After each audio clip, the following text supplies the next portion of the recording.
أيها الإنسان ما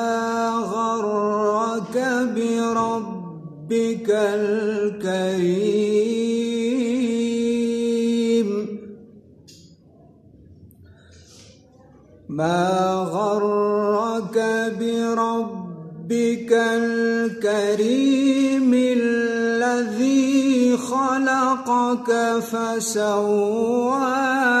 فعدلك في أي صورة ما شاء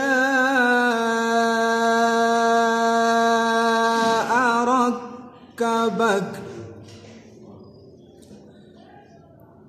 كلا بل تكذبون بالدين وإن عليكم لحافظين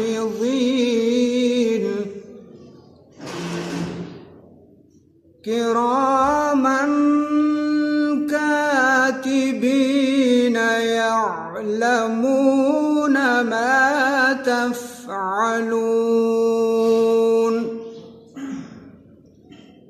إن الأبرار لفي نعيم وإن الفجار لفي جحيم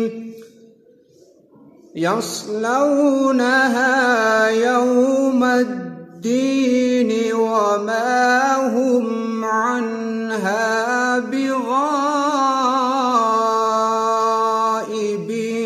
بغائبين وما أدراك ما يوم الدين ثم ما أدراك ما يوم الدين